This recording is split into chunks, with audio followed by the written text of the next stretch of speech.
جو میاں بیوی کی لڑائی ہے یہ ماڑی موٹی تو ہوتی رہتی ہے.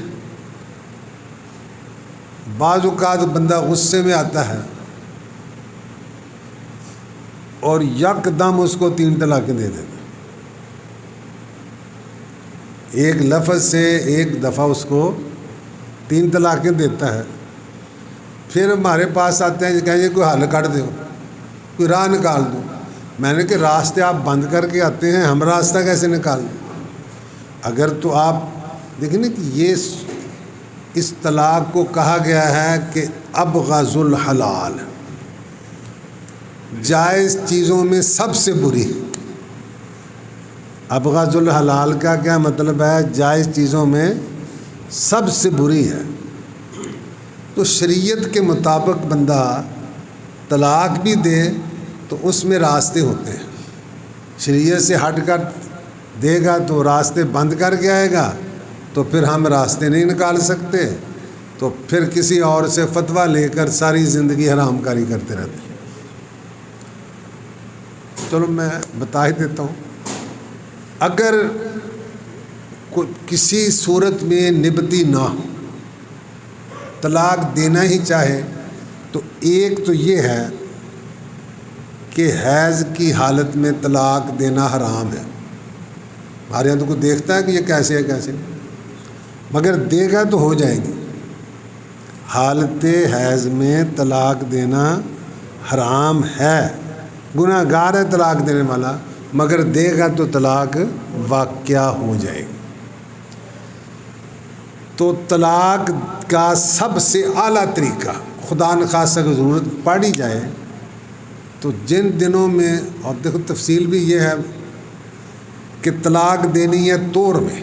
طور کہتے ہیں جب حیض نہ ہو، پاک ہو عورت، مگر اس طور میں ہم بستری بھی نہیں کرنی، کیونکہ ہم بستری کرے حمل قرار پا جائے. ویسے عدت ہوتی ہے 3 حیض ہے تو وہ پورا 9 مہینے اس کو عدت گزارنا پڑے. شریعت کا مسئلہ کیا ہے کہ جس طور میں طلاق دینی ہے اس میں ہم بستری نہیں کرنی، اور ایک طلاق دے دیں. اگر درمیان میں کوئی صلح صلاحی کا راستہ ہو تو نکل سکتا ہے، اور اگر ایک طلاق دی، رجوع نہیں کیا، 3 مہینے یا 3 حیض گزر گئے تو نکاح ختم ہو جاتا ہے. طور میں ایک طلاق دی، رجوع نہیں کیا، تو پھر کیا 3 ماہواریاں گزر گئیں تو نکاح ختم ہو گیا. مگر یہ فائدہ ہوگا کہ اگر وہ میاں بیوی آپس میں دوبارہ نکاح کرنا چاہیں تو کوئی رولا نہیں، 2 بندے بہ گئے، کسی مولوی صاحب کی بھی لوڑ نہیں ہوتی ہے. یہ برکت کے لیے ہوتا ہے، ورنہ نکاح تو کیا ہے، میاں بیوی بیٹھے ہیں 2 مرد اور عورت، تو 2 گواہ موجود ہیں. وہ کہتا ہے کہ میں نے تجھے نکاح میں قبول کیا، وہ کہتے ہیں میں نے قبول کی. نکاح صرف ادا نہ ہے. یہ کلمہ شریف پڑھائے جاتے ہیں برکت کے لیے، مولوی صاحب کو بلایا جاتا ہے برکت کے لیے، ورنہ یہ نکاح کا جز نہیں ہے. تو اب پھر کوئی پشیمانی تو نہیں ہوگی نا، کوئی نامناسب بات تو نہیں کرنا پڑے گی نا. تو ایک تو سب سے اعلیٰ طریقہ یہ ہے کہ ایک طلاق دے، 3 ماہواریاں گزر جائیں، نکاح ٹوٹ گیا، اب عورت جہاں چاہے نکاح کر سکتی. اس کے ساتھ کرے اس کی مرضی، کسی اور کرے اس کی مرضی. اور دوسرا طریقہ یہ ہے کہ ایک طور میں ایک طلاق دے، پھر حیض کے بعد دوسرا طور آیا، دوسری دی، تیسرے میں تیسری دی. تو اس میں بھی اتنا وقفہ ہوتا ہے کہ اگر باہمی طور پر وہ رجوع کرنا چاہیں، مگر جب 3 طلاقیں دے دی ہیں تو پھر وہ رجوع کا حق حتیٰ تنکح زوجا غیرہ، یہاں تک کہ کسی اور سے نکاح کرے، وہ میاں بیوی کی طرح رہیں، تو پھر آگے پہلے اس کی عدت گزارے، اس سے نکاح کرے، پھر وہ اس کی عدت گزارے، وہ اپنی مرضی سے نکاح دیں. اور جو غلط اور عام طریقہ یہ ہے کہ ایک ہی لفظ میں 3 طلاقیں دے دیتے ہیں.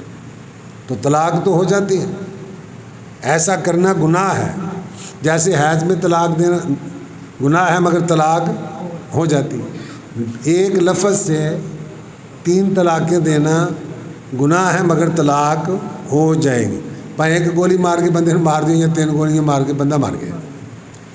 تو اب جب تک دوسری جگہ نکاح نہ کرے وہ میاں بیوی کی طرح رہے، پہلے اس کی عزت گزارے پھر اس کی عزت گزارے تو پھر نکاح کرے. تو یہ پچھتاوا اس لیے ہوتا ہے کہ شریعت سے ناواقفیت، یا اس وقت اتنے جذبات بے قابو ہوتے ہیں کہ ہوش، یہ نہیں کہ وہ پاگل ہوتا ہے. ہن سانو کئی باری بندے نا پوچھتے ہیں کہ وہ ہوش میں نہیں تھا تو انہوں اور کوئی کام کیوں نہیں کیا، ہوش میں نہیں تھا. اور یہ بھی یاد رہے کہ نشے کی حالت میں طلاق دے گا تب بھی طلاق ہو جاتی ہے. نشے کی حالت میں طلاق دے تب بھی طلاق ہو جاتی ہے.